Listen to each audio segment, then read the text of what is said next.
Hello, Chemistry 10HH students. This is Mrs. Altman. We are on video number 42, Bonding Part 2. Here are our objectives for today's video.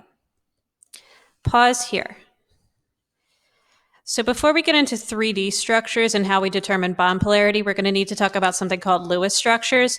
Lewis structures show where the valence electrons of an atom in the context of a molecule are arranged. Are they bonding? Are they non-bonding, etc.? So I have an example of ammonia right here. I've got 3 single bonds between nitrogen and each hydrogen, and then I've got 2 non-bonding electrons. We're going to call that a lone pair. Pause here. Before we can get into drawing structures for molecules, we need to draw structures for atoms. I typically don't ask questions about this like on a test or something. It's just more like prerequisite information. So you start just by writing the chemical symbol, and then you surround the atom with the appropriate number of valence electrons. We're not going to include D or F electrons. So what that means is, for example, everything that is in group 7, the halogens, every single one is going to get 7. And what that's going to, because the D and the F, they don't tend to participate in covalent bonding. Pause here. All right, so this is where things get a little bit interesting.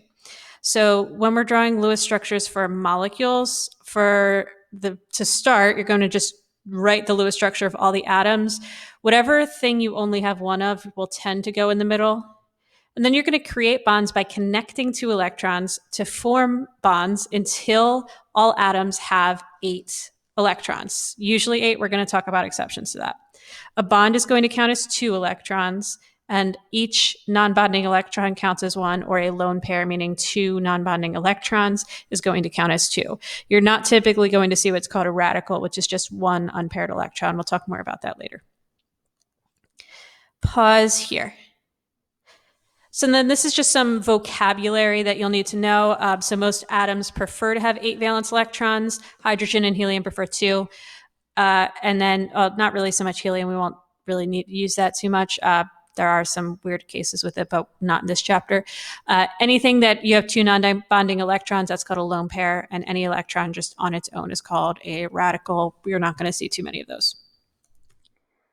Pause here. Okay, I'm going to work through this. I'm going to try it with a Google Drawing. Let's see how this works. So I have H and I have F. H has 1 electron, whereas fluorine has 7.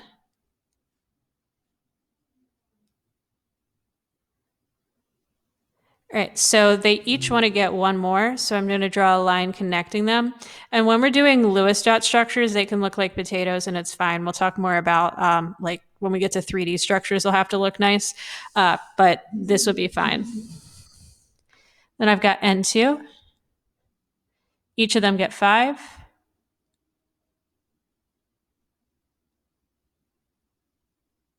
I would represent these as dots if I were not like using a screen.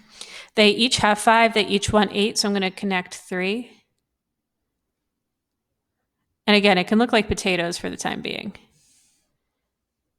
And then I've got oxygen. Each of them get 6.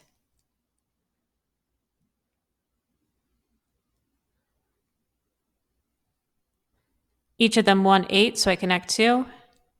And again, it can look a little bit wonky. If you actually just look up Lewis structure HFN2O2, it all pops up on Google with a much nicer image. Pause here.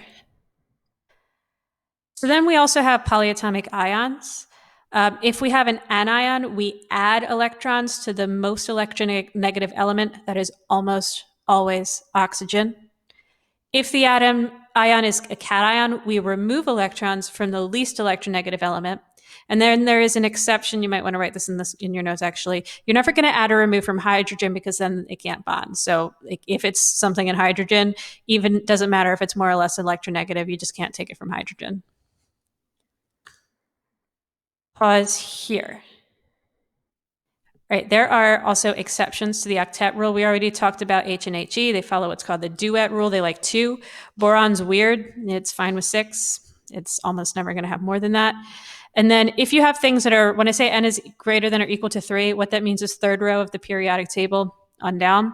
They can have expanded octets, which means they can actually have up to 18 electrons, or in some cases 32, but you'll never really see that. You're not going to see ones that have 18, but you can have more than 8. So for example, the structure of ATP, phosphorus, has, I think, 10 electrons around it, if my memory serves me. Things can violate what's called the octet rule. If it were actually a rule, we would call it a law. This is just a generally true thing, but not always true. Pause here. All right, I'll make a new Google Drawing file.